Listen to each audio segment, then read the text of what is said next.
Hindi na dapat okey.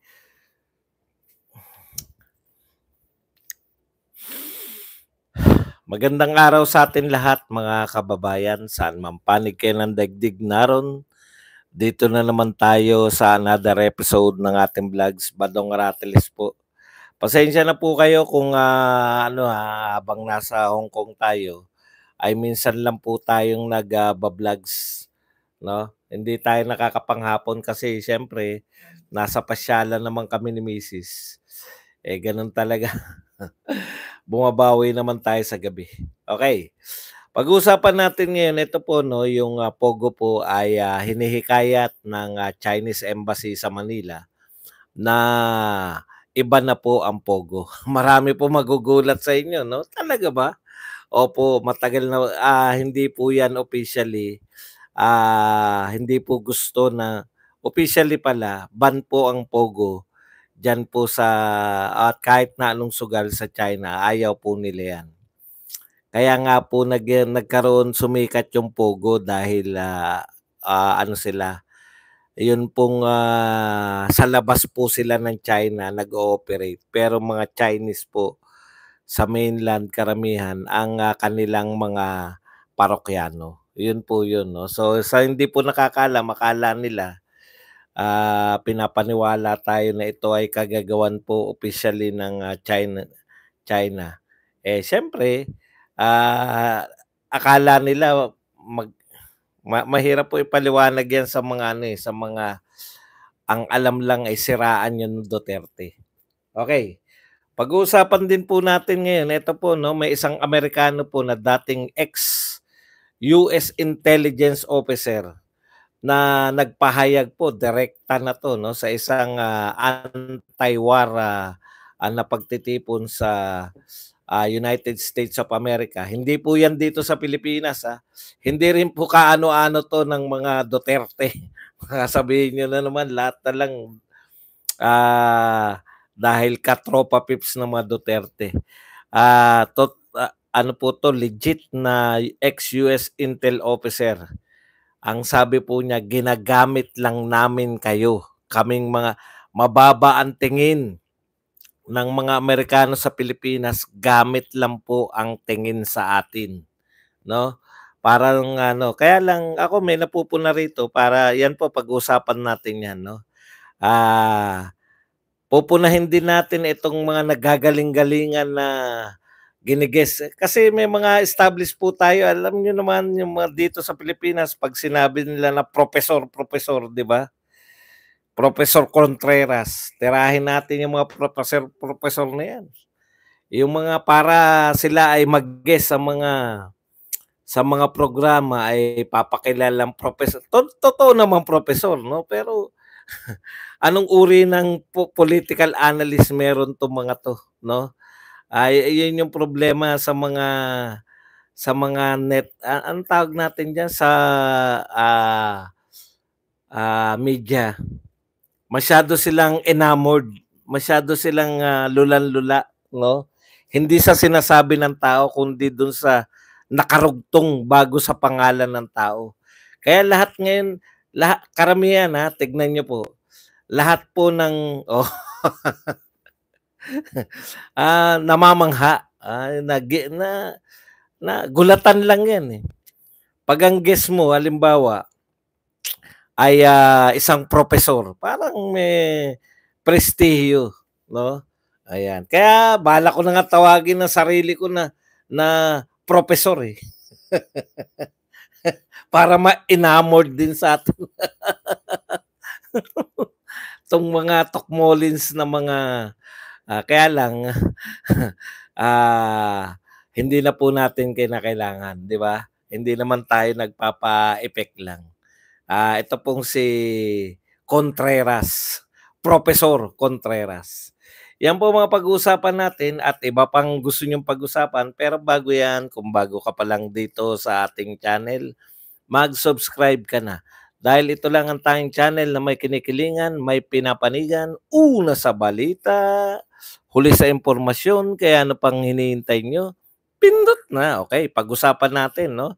Ito po, hindi po nila mapapasabalian Ito pong dating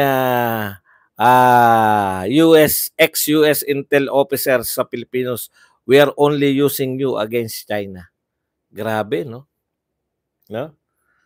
Ang sakit po. Alam nyo, ito naman alam naman natin lahat, pero ang sakit po, no? Na ito pong mga ganitong yung pag narinig mo sa mga Amerikano. Hindi po ba?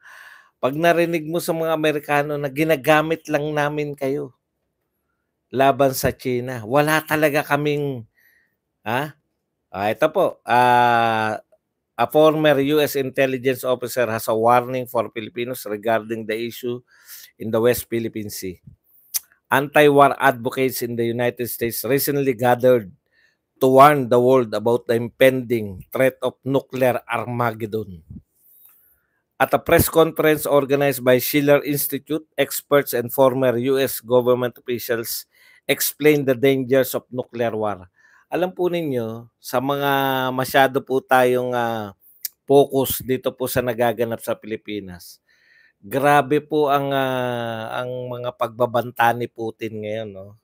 Kasi grabe na yung yung minamaliit nila masyado yung kakayahan ng Russia.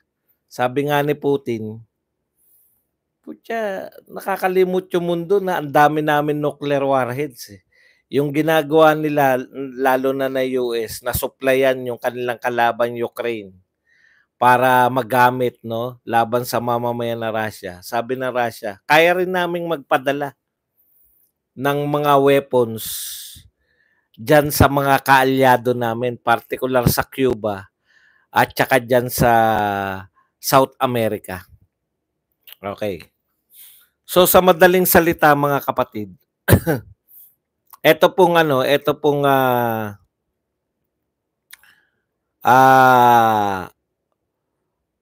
talagang may banta po kasi natakot bigla yung mga kayo rin sa Europe, sa NATO countries. Sasampulan namin kayo. Kamakailan lang napanood ko yung sinabi nung isang opisyal na Russia. Ginawa niyang halimbawa yung Poland, no? Yung Poland kayang-kaya naming mabura yan, no, sa mapa yung Poland. Sa pauulanan lang namin yan, no? Saglit na saglit lang yung Poland sa ito po ay pagpapaalala sa mga patuloy na sumusuporta kasi parang ligtas na sila, eh. Ang feeling nila, suportahan lang namin tong Ukraine. Total, hindi naman kami yung nakikipagdigmaan. Hindi po, nagbigay na ng warning. Pwede rin nilang supplyan, pwede rin gawin ng Russia sa kanila yung ginagawa ninyo sa Russia. Pwede nilang supplyan yung mga tropa pips nila, no? Sa Europe may mga tropa pips din sila diyan. Pwede rin nilang supplyan yan kung ganyan yung usapan. Okay, anyways, balik po tayo rito So, meron po talagang threat ngayon higit sa lahat sa lahat ng panahon. Natatandaan ko Cold War pa po tong may ganito, no. May mga threat ng mawasak yung mundo, no. Dahil dito sa mga nuclear na to. At isa po sa tinitignan netong nila alam ko po yung iba sa inyo nauna nang mabasa, no? Ako nauna kong mabasa yung paninira dito kay Scott Ritter, no? Pero mamaya na po natin. Sabi po ni Scott Ritter, alam ko yan yung nag-ano sa inyong isip, eh, no? Oh, akala ko ba inexpose na ng mga pro admin na mga vlogger na ito ay merong kaso-kaso. Gano'n naman talaga, eh, no? Sisiraan mo na lang yung mga taong bumabati ko sa iyo. Okay, we are using you. You are a tool, nothing but a tool. And when the tool ceases to be useful, we will discard you. Yan po, may sense yan, eh. Di ba? Kung ang tingin sa iyo ng tao ay isang gamit, pag wala ka ng gamit sa kanya, di ba? Hindi po tayo indisposable sa mga Amerikano. Ang sakit pong pakinggan yan, pero yan po ang katotohanan. Buds, yan ba naniniwala ka na tayo ay iiwan tayo ng Amerika just in case na talagang sa oras ng peligro? Meron na po tayong history sa Amerika niyan. Ipapaalala ko lang po sa inyo yung naganap nung World War II, ikalawang digmaang pandaigdig, no? Ang involved po doon, ang kalaban po ng Amerika, Japan dito po sa Pacific. At dahil tayo po ay sakop ng Amerika at that time, at bilang matapat na kaibigan, no, hindi po natin iniwan. In fact, miyembro tayo ng USAP, no? Karamihan po ng mga sundalo ng USAP ay Pilipino. United States Armed Forces in the Far East. Lumaban po tayo sa Japan kahit hindi po natin sila kaaway. Sila po ay kaaway ng Amerika at that time. Noong pong magkasama tayo, 'di ba? Hanggang bumagsak ang Bataan, bumagsak ang Corregidor, hanggang sa death march na 'yan. Papaalala ko lang sa inyo yung konting history. Pagkatapos po, noong ang Europe ay mananalo na. Tandaan niyo po yung malapit na nilang mapatalsik. Marami po nagsabi na kaya na Russia po yung bida ron eh. Pero marami yung US po, iniwan po tayo para po sa Europe. Dahil mas mayamang bansa po yung Europe, mas mayayamang bansa po yung nasa Europe. No? Okay. Ang point ko lang po, no? May history na yan. Tama to si Ritter. Yung sinasabing I shall return na yan, actually, iwan na muna namin kayo Ang tawag po doon sa polisiya na yan, Europe First Policy. Unahin ng Europa. No?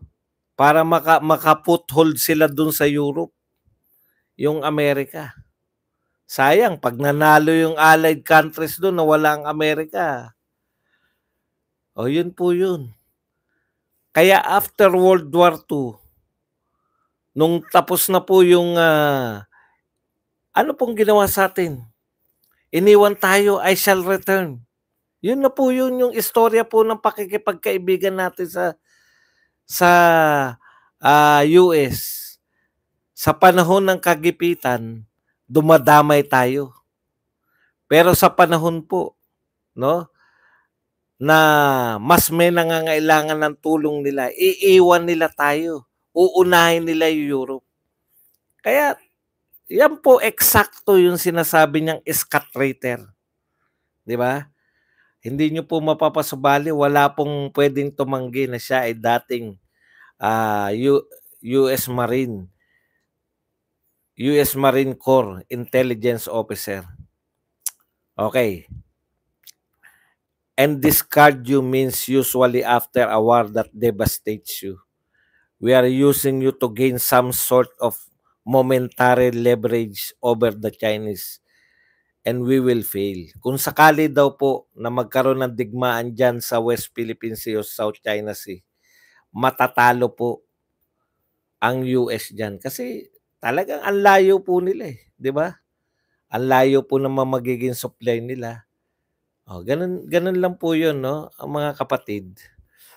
Ito po totoo 'tong sinasabi niya, wag na po nating banggitin yung iba 'no. Ito lang po, United States cannot fight and engage China and win.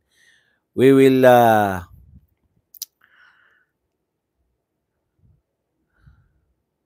we are using you, you are a tool, nothing but a tool, and when the tool ceases to be useful, we will discard you.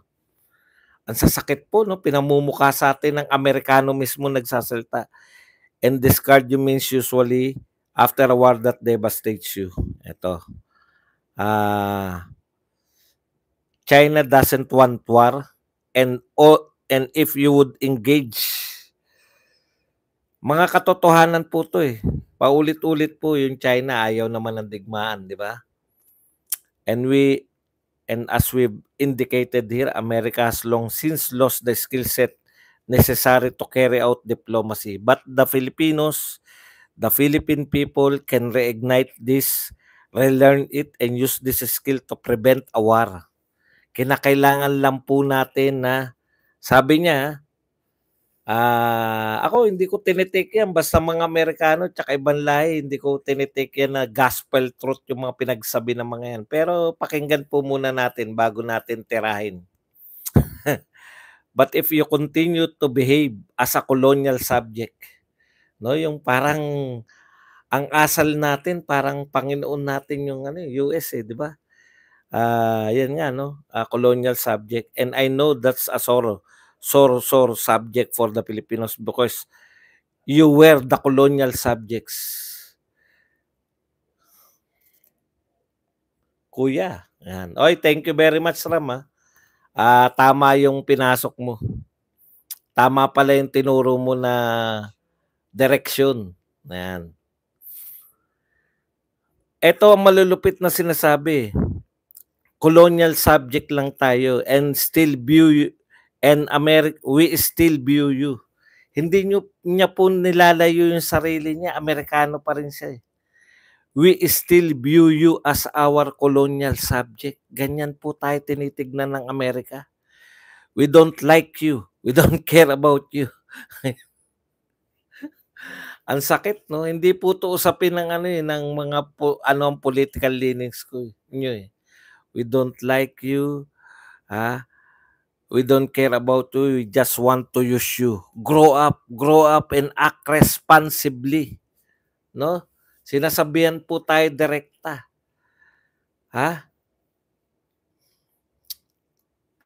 Grow up, Philippines. Tigilan nyo na yung pagiging kolonya ng Amerika. Sabi nitong isang Amerikanong ex-intelligence officer. Take control of the future. America is not here to help you. America is here only to use you until there's nothing left. And then we will discard you on the trash heap of history. Grabe, no? At sa experience natin sa Amerika, meron na pong ganyan. No? Meron na pong ganyan na talagang iniwan tayo ng Amerika para unahin nila yung pakikipaglaban kay Hitler. Inuna nila si Hitler. Nung natalo na si Hitler, yan na po yung bumalik na po si MacArthur. Bidang-bida pa si MacArthur nung bumalik. Samantalang masakit po yun eh. Masakit po sa mga Pilipino pag naunawaan nyo yung history natin. Okay. Yan po. Ngayon, ito ang problema eh, no?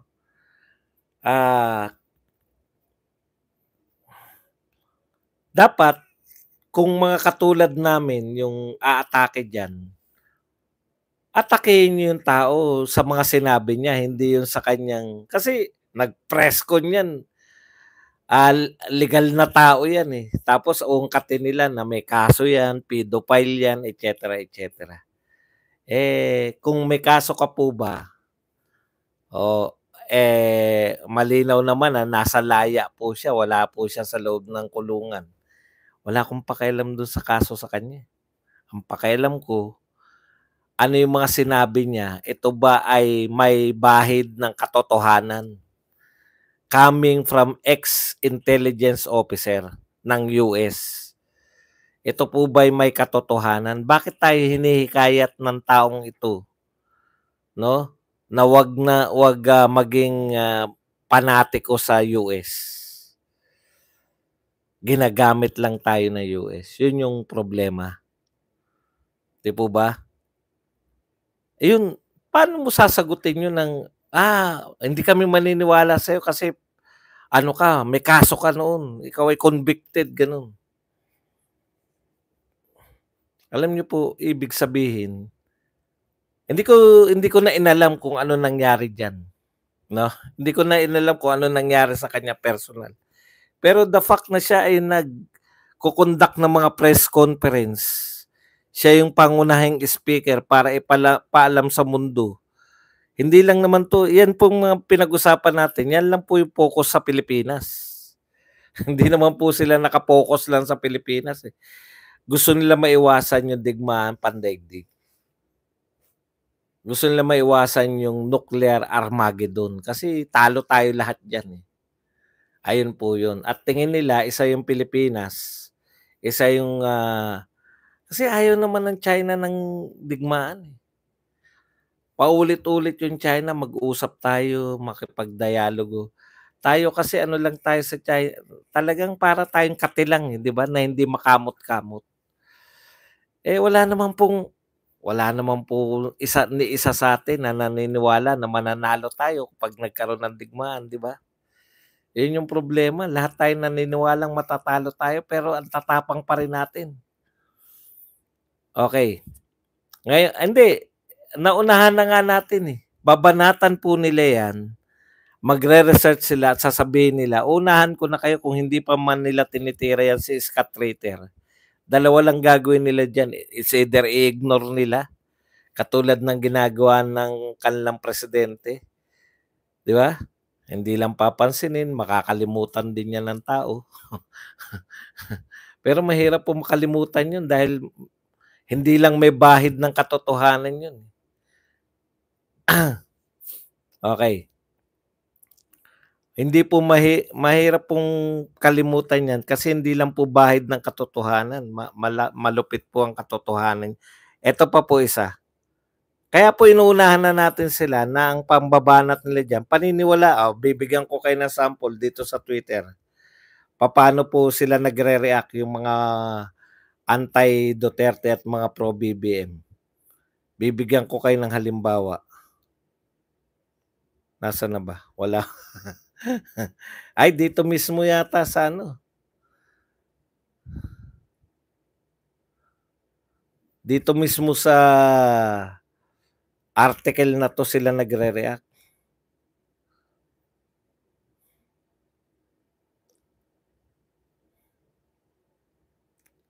Ganito po sila magre-react, 'no?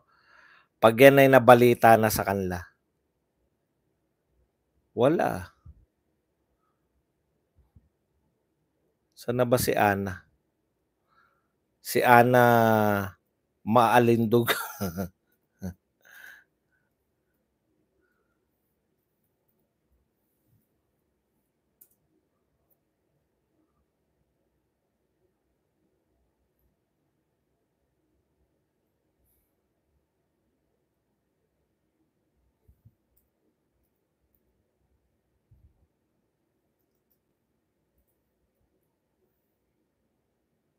Ana Maalindog ba 'to? Yung professor din?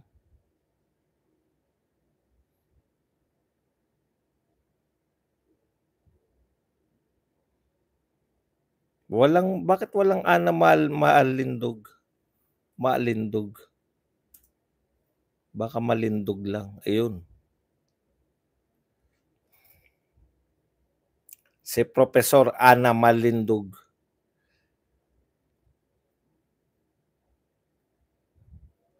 'Di ba pinost yan ni Ana Malindog? Tignan niyo po yung mga reaction diyan ng mga tao, ng mga anti-Duterte supporter, mga pro-BBM supporter. Ayan sila Ivan, yes, convicted pedophile Scott Ritter, that's your trustworthy expert. 'Di ba? Ito pa, ah, sisiraan na kaagad nila yung pagkatao, eh. Credibility ang nagsabi, 'di ba? Kalokohan 'yan. Yan ang source nyo, Yaks. Sayang-sayang ka diyan makapili ng China. Geopolitical analyst yan, bilib na bilib sa nakasuhan ng pedophilia. 'Di ba? Vetted source or also Chinese paid. Yan, unggoy. Walang credibility ang pedophile. Ano pong kinalaman, no? Yun yung point ko, eh, 'no? Titirahin na nila yan, si Scott Ritter, pero hindi po yung sinasabi kundi yung pagkatao, 'di ba? Ganyan na ganyan, eh, 'di ba? Hindi po parang ganyan yung ano nila, eh, yung hindi po tirahin sa lahat sila ganyan. Nakita niyo lahat ng mga vlogger. Si Maharlika, hindi yung sinasabi ni Maharlika kundi yung tignan niyo po pagkakaiba ng mga DDS vlogger, DDS vlogger, tumitira po yung mga sinasabi, mga ginagawa, 'no? Ito pong mga BBM vlogger, titirahin ka niyan sa ano, eh, sa pagkatao mo. Yan si Badong Atis, 'di ba? "Oh, eh, nakita niyo ba 'yan? Nagpapakita ng nipples. Yan ba ang ano?" Gano'n nila tirahin 'no, hindi 'yun sinasabi mo, 'no, kundi yung ginagawa mo. Kumakain ng mic, nagpapakita ng nipples, yan ba ay, ang tanda na, 'di ba? Yung sabi ni Mike kay Aratelis, 'di ba? Gano'n po sila, eh. Tignan niyo yung mga banat nila Mima, nila Nino, pare-pareho 'yan. Tirahin niyo yung pagkatao, 'di ba? Kay Hodang gumawa ng kuwento 'yan.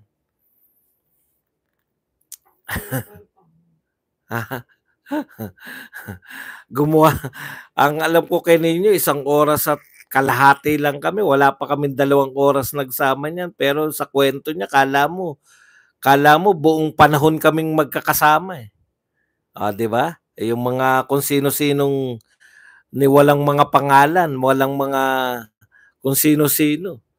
'Yan, gagawan ka ng kuwento na ikaw ay manyakol, hindi yung sinasabi namin, eh. Hindi yung sinasabi naming mga vlogger yung inaatake nila, kung hindi yung mga pagkatao namin. Ano kinalaman kung ako ay pogi? Anong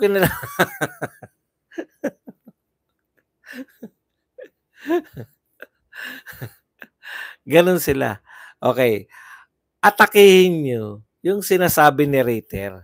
Hindi ba totoo na ginagamit tayo? Tayo ba talaga may hindi niyo ba naririnig yung sinasabi niya? Tayo ba talaga may kakayahan lumaban sa China? Wala naman, eh. Okey, punta na po tayo rito sa ano, sa iba pa. Dito kay, bago tayo pumunta sa Pogo, sa Pogo. Dito po muna tayo kay Professor Contreras. May dalawa pong ito yata pinakabugok na propesor, eh, 'no, si Contreras. Una sinasabi niya excuse me po, dalawa 'tong banat niya rito kay VP Sara. Sinasabi niya na si VP Sara, tignan niyo, dapat daw i-fire na ni VP Sara yung kanyang mga PR team. Bakit nag-a-apply ka ba? Nag-a-apply ka bang PR team? Kasi daw palpak daw yung mga sagot ni, VP Sara sa mga ano, sa mga,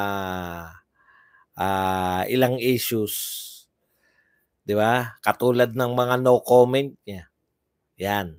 Lagi niyang nakakasama raw 'to sa, PR ni VP Sara 'no, yung hindi raw maganda yung mga pagsagot niya na no comment. Alam mo, Contreras, sino may sabing hindi nakakaganda kay VP Sara yung mga ginagawa niya? Tsaka yung sinasabi mo namang no comment, alam naman namin kung saan yung no comment, eh. Si VP Sara, hindi po laging no comment ang sagot niya. No comment lang siya sa mga hindi niya concern. No comment lang siya sa mga pangulo lang yung puwedeng magpasya, katulad po ng foreign relations. Ang gusto niyo po ba gayahin ni VP Sara yung mga makapagsalita lang, 'no? Alam niyo po, alam mo Contreras, sanay na sanay kasi kayong mga dilawan na makapagsalita lang okey na, 'no? Wala rin naman silbi. Magsalita si Ontiveros, may silbi ba 'yan? Magsalita na magsalita kahit sinong tao, Biruin niyo, boycott yung sinasabi ni boycott. Yung no comment, maganda po yun, no? Maganda po yun lalo na't hindi ka dapat nagsasalita. Sanay kayo sa vice president niyo na sa lahat ng bagay nakasawsaw. Si Vice President Leni Robredo niyo. Lahat ng issue meron siyang sinasabi. Lahat ng sa madaling salita, sa dami ng sinasabi nila, wala na nakikinig. Si Vice President Sara Duterte, lahat ng sabihin niya laman ng dyaryo. Lahat ng sabihin niya laman ng mga vlog. O bigyan kita ng halimbawa, tambaluslos. Ilang beses kaya sinabi ni Sara Duterte yung tambaluslos? Isang beses lang. Ganun katindi kasi hindi siya laging hindi, alam mo yun, Contreras, no? Dahil ginagamit niya yung kanyang talino, hindi sa lahat ng hindi siya sawsawera. May natatandaan ka pa ba na sinabi ni BP Sara, BP Leni na tumatak pa rin sa isip natin?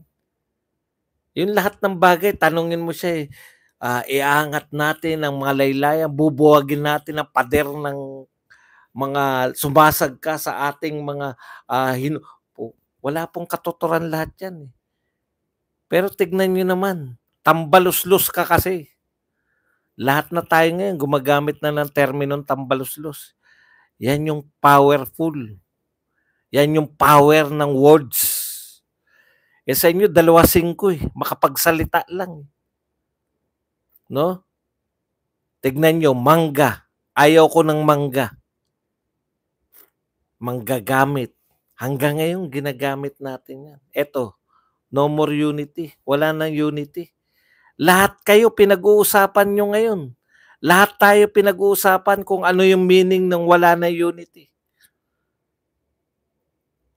Powerful yung mga words ng mga Duterte kasi hindi sila sawsawero at sawsawera. Naintindihan mo na, Contreras? Gusto mo mayat maya nagsasalita? To the point na wala na silbi yung salita. Parang chismosa lang yan . Sa lahat na naganap sa barangay, may naniniwala pa kaya dun sa chismosa? O yun yung idol mo si Leni. Tsaka si Ontiveros, mga chismosa lang ang dating.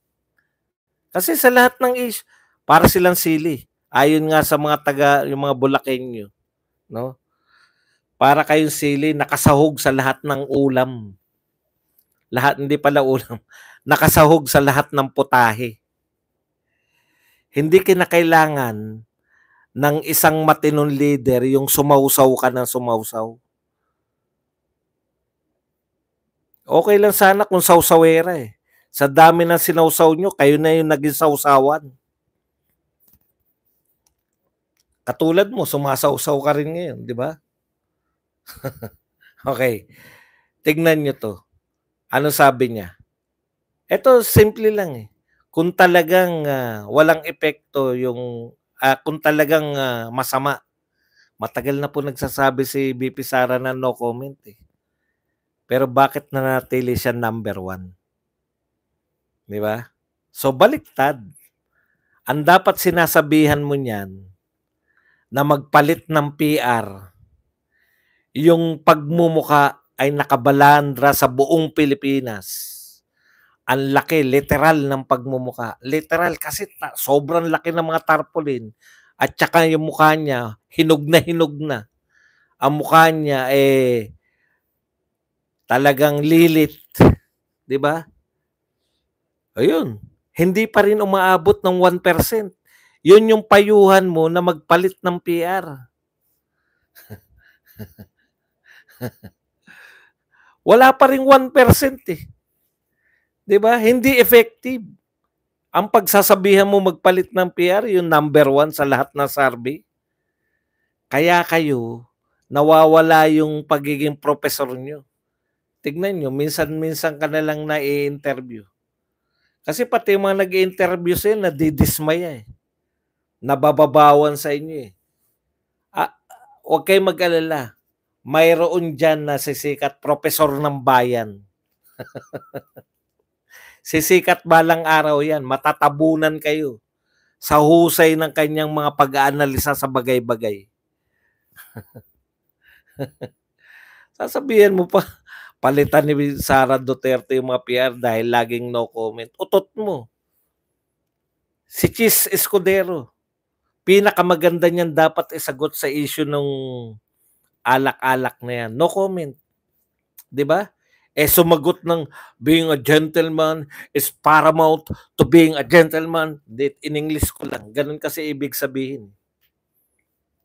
Ang pagiging maginoo ay kinakailangan nating umikot ng umikot sa tadyang ng mga putok sa wala kayo naintindihan. Yun ang gusto nyo, yung mga katulad ni Escudero na nagsasalita na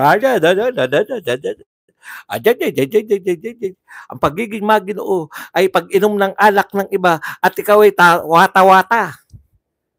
Yun ang gusto nyo. Lahat may sabihin. Utot nyo. Pero si BP Sara, don't be a tambaluslos. No? Yun lang. Don't be a tambaluslos. Lahat tayo gumagamit ng tambaluslos. O meron ba nagkukot pa kay Chis Escudero kahit kahapon niya lang sinabi yun. Ang pagiging maginoo, ano masasabi mo at ikaw ay tinikman yung alak mo. Ang pagiging maginoo ay nagtikipan kayo ng maginoo pa rin. Ayos. Mabuhay ang maginoo. Yan ang gusto nyo? Kasaw-saw?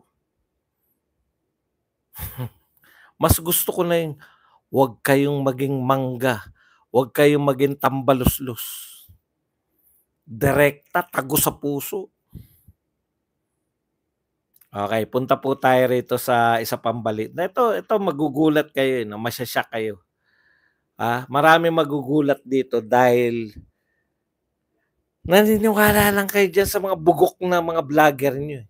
Opo, bugok yan. Si Abe, si Jared. Tama kayo, bugok yan. Pag naniwala kayo dyan sa mga yan, yan yun. Ganyan ang sasapitin ninyo. Katulad po nito sa Pogo, di ba? Lahat yan nagsasabi. Kaya hindi nila mapapaliwanag eh. Mahihirapan silang paliwanag sa tao. Gulong-gulong ngayon yung mga Kasi pinasama nila ng pinasama yung Pogo. Kinakailangan po ganun ang bigkas natin. Pinasama nila ng pinasama yung Pogo. Na akala mo ito ay instrumento ng pananakop ng akala mo talaga may mga tinatawag pa sila sleeper cells ng Pogo. Pinasama si Mayor Alice, pinasama yung Pogo.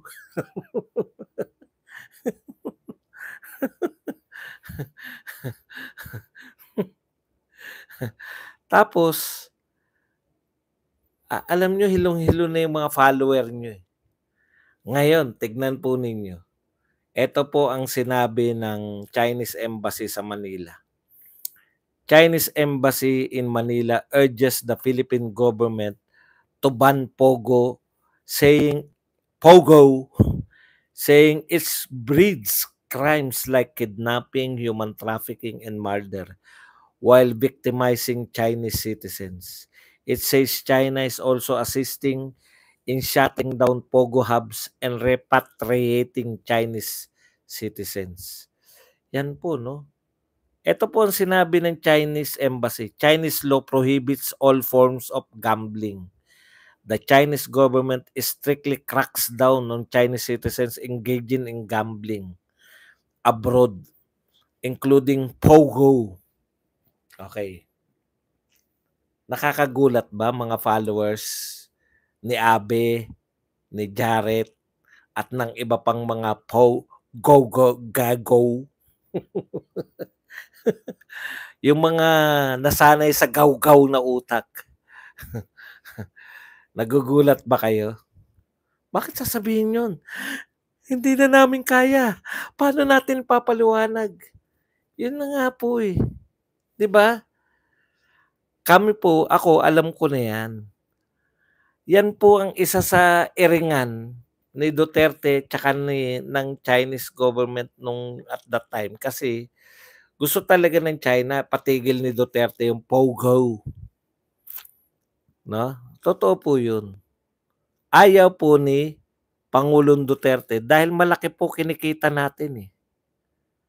O ngayon 'di ba pinasama yung POGO, 'di ba? Ng mga gago. Pinasama na nila ng pinasama na parang ito ay instrumento ng pananakop, etc., etc. Na 'to ay tahanan ng krimen. Na ang POGO ay, ito po ay nag-e-encourage ng kriminalidad, sabi. Kaya dapat ang POGO, yan ang gusto niyo, yung nakasawsaw sa lahat, eh.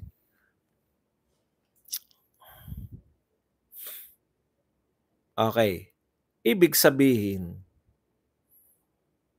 hindi pala totoo na ito ay gusto ng China. Ayaw nga nila ng POGO, 'di ba? Ayaw nga nila.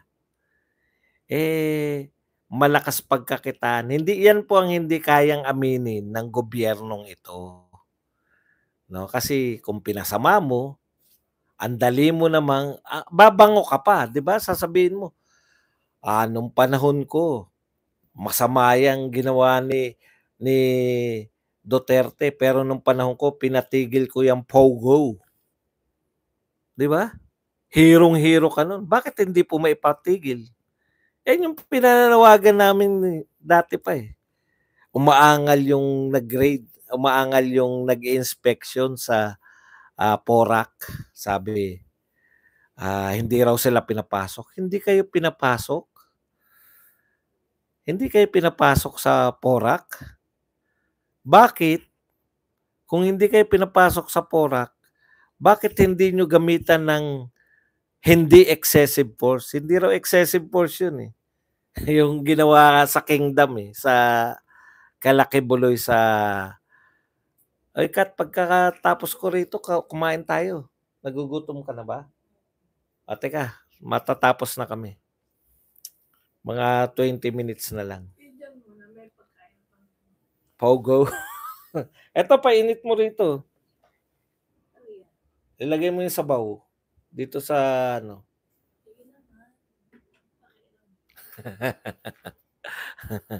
Okay, balik tayo 'no.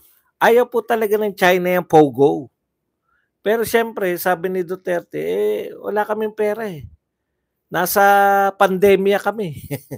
Kinakailangan namin ng pera, eh, tapos na naman tayo sa pandemya, 'di ba? Tapos na tayong, sa pandemya, bakit hindi niyo pa po tanggalin yung POGO? Bakit hindi niyo pa po i-ban? Total ang sama-sama na ng dating sa mga Pilipino. Ako rin, eh. Ay, ganyan pala yung POGO. Sige na, i-ban na natin 'yan. Wala po kaming problema diyan. Sabi ko nga, 'no? Sabi ko nga, lahat na nakikita niyong problema puwede niyo pong lutasin sa panahon ninyo. 'Wag lang po yung matali tayo. Ako, yun po ang pinakamasama sa lahat, 'no, na gagawin ng isang administrasyon o sino mang leader. Kasi dati akong leader, maliit na ano lang nga. Ang pagiging leader po hindi po yung maghanap ka ng mga masisisi, 'no? Ang pagiging leader po 'pag may nakita kang problema, lulutasin mo. Eto po, pinapakita po nitong leadership natin, 'pag may nakita silang problema, gagawa sila ng paraan. Palakpakan natin, gagawa sila ng paraan para maisisi sa Duterte. Pagkakaiba ni Duterte, may nakitang problema, lulutasin. Laganap ang droga, mag-conduct tayo ng war on drugs. Hindi tayo maka-attract ng foreign investors. Bakit hindi tayo makapag-attract ng foreign investors? Makipagkaibigan tayo sa lahat. Friends to all, enemies to none. Ha? Kaibigan nyo na ang China? Oo, kaibigan namin ang China. Pasok na kami riyan. Pasukan lahat. Friends to all, enemies to none. Nagresulta po yan ng build, build, build. Nakuha nyo? Kaya si Duterte lang yung may build, build, build. Kasi siya lang yung may programang friends to all, enemies to none. Pero dahil bumalik tayo sa friends to one, wala na yung build, build, build. Na pinangalan ng build better more. Sino pa papasok dyan? Kahit ako investor, teka muna, bakit inaaway niya yung dati nilang kaibigan? Mahirap pala yan. Tuwing every 6 years. Alam niyo po, kaya ayaw mag-invest sa atin? Every 6 years, may bagong patakaran. Every 6 years, may bagong gobyerno, bago na naman ang patakaran, bagong adjustment na naman, etc. etc. Hindi po yan tsinambahan. Yan pong build, build, build, produkto po yan ng pakikipagkaibigan ni Duterte. Yan pong build, build, build, produkto po yan ng pagkabilib ng mga investors na may kakayahan tong pinuno natin. Noon pala, may kakayahan yung pinuno natin noon. Kaya niyang panghawakan. Yan yung resulta, yung build, build, build. Yan yung resulta ng war on drugs. Yan yung resulta ng war on criminality. Yan yung resulta ng war on corruption ni Duterte. Kasi puta, wala nang corrupt, wala nang nalalaglag na bala.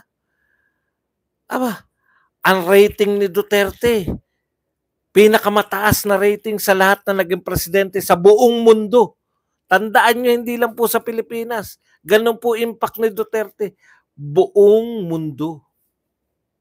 Kasama po siya sa pinakasikat na leader noon, Donald Trump, tsaka si Bolsonaro.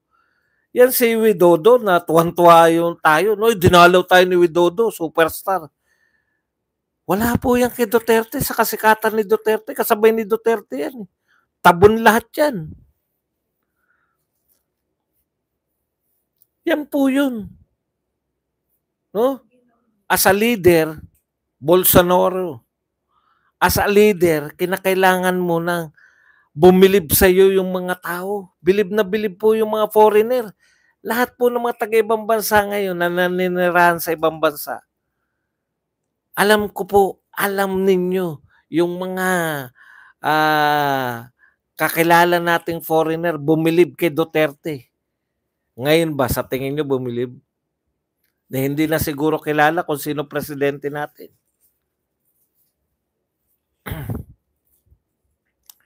Yan yun eh.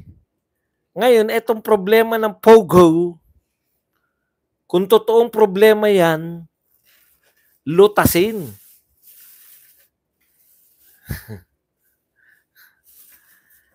Si Pangulong Duterte, nag-resist siya dyan eh. Kasi wala tayong pera eh. Bantayan na lang natin. Tignan po ninyo ayon sa ulat, lahat yan legal yung POGO, di ba? Sabi nyo nga, binabanatan nyo si Duterte. Dumami ba yung POGO ng panahon ni Duterte? Correct, dumami. Pero legal po. Ibig sabihin ng legal, nagbabayad sila ng tax. Kinakailangan nilang sumunod sa regulasyon. Ano ang pag-amin ngayon ng mga nasa law enforcement? Ang POGO natin, ang POGO ngayon, mahigit 300 ang illegal. 300, ilan po yung legal? Mga around 40. Around 40 legal, 300 plus illegal. Ibig sabihin ng illegal at legal, ano pagkakaiba? Pareho naman silang POGO. Ang pagkakaiba, yung legal, nagbabayad ng buwis. Yung illegal, hindi na nagbabayad ng buwis, nagpapatuloy pa sa operasyon. Aba, alam na. Bakit hindi na lang tanggalin yung POGO? Hindi pala, mga illegal naman pala. Ibig sabihin, yung pananatili nila dyan, halos walang pakinabang ang gobyerno kasi illegal? Yes. Bakit sila nanatili dyan? Wala bang mga mayor, governor sa bawat pogo na illegal na nag-ooperate? Yun nga ang question ko eh. Bakit natali kayo kay Alice? 300 pala yung illegal na yan. Bakit si Alice lang? Bakit walang mga mayor, governor na governor, mayor ng mga partikular na lugar na may illegal na pogo? Bakit walang umaangal na tanggalin na natin yung pogo na yan dahil problema lang namin yan. Bakit kaya? Illegal yun, ha? Illegal yun. Illegal pogo operation. Alam po ng mga ano kung sino po yung illegal at legal. Yun po yung basic difference. Sasabihin nyo, kasalanan ni Duterte. Paano naging kasalanan ni Duterte? Si Duterte, kumikita yung gobyerno sa pogo. Dahil legal sila lahat eh. Bakit sila legal? Susunod sila eh. Duterte knows how to talk with criminals. Criminals, kinikilala po si Duterte na totoo. Kasi, pag sinabi ni Duterte, mga PI kayo. Pag hindi kayo tumigil, papatayin ko kayo. Kinikilala yung salita ni Duterte ng mga kriminal. Nakuha nyo? Bakit ngayon nagsusulputan? Napakarami problema natin sa Pogo. Una, illegal sila. Umaamin kayo na illegal sila. Kung illegal na sila, ano pa ang hindi nila ibig nyo sabihin illegal yung pagiging pogo nila ngayon? Tapos umaasa kayo na legal yung gagawin nila?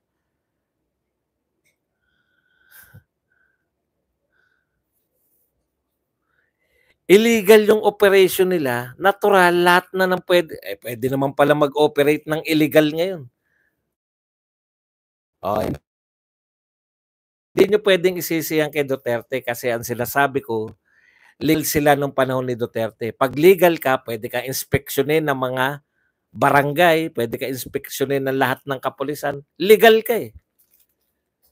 Yung mga illegal, yan yung nangyari sa Porac. Ano yung angal ng mga investigador? Hindi kami pinapasok eh. Hindi kayo pinapasok. Dapat pinadala nyo yung 3 batalyon na pinadala nyo kay Quebuloy. Ewan ko lang kung makapalag yung mga hindi makapasok kayo. Dapat yun, dyan nyo ginamit yung hindi excessive force. O kunwari, ngayon 2 batalyon dito muna sa isang pogo.